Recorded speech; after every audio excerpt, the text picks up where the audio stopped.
Thursday, we have some Cramer faves that I think will be able to handle the pressure. In particular, we get results from a pair of charitable trust names, Broadcom and Costco. Now, I discussed with Jeff Marks, portfolio manager, about whether to sell Broadcom today because it's up a lot. We got a big profit, but it's a technology company, often thought of as a chip maker, that's been remarkably consistent in an inconsistent world and also pays a good dividend. Very rare for a tech company. As for Costco, it's occasionally seen its stock get hit after big runs. I think you got to treat that as a buying opportunity. I'll give you much more on that later, so stick around. You want tried and true?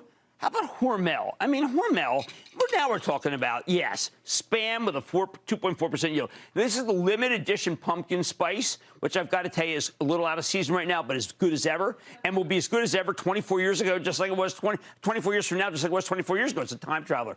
And it's the stock that's down big from its highs. Even as management just made some terrific moves with the portfolio.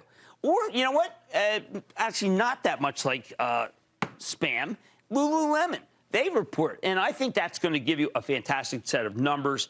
Now, I also want to hear from Chewy, too. That's the online pet food retailer that's seen its stock get cut in half. I posted some Chewy toys recently. You get the pattern here? It's called a bear market, people. Anything digitized is getting pulverized, all right? Digitized, pulverized. Friday, we hear from a consistent healthcare name that I think could be a very good fit for this market, and that's Centene. Yes, Michael Neidorff. The company's holding its analyst meeting where you're going to hear a lot about bountiful cash flow and buybacks as opposed to some of the things you're going to be hearing from some of these earlier ones. I like it very much. In the end, the strength in big cap stocks has masked the weakness in smaller players for some time. This was the week where worlds collided. I love that book. Will the beating continue next week, or has everything come down enough for that Santa Claus rally that I talked to you about earlier this week to start early? Maybe earlier than expected? The bottom line, I think we may be in for more punishment because the valuations got so out of control. But given the crushing blows we've seen so far, there's reason to believe that we're getting closer and closer to the light at the end of the tunnel. Don't miss a second of Mad Money. Follow @Jim Cramer on Twitter. Have a question? Tweet Cramer.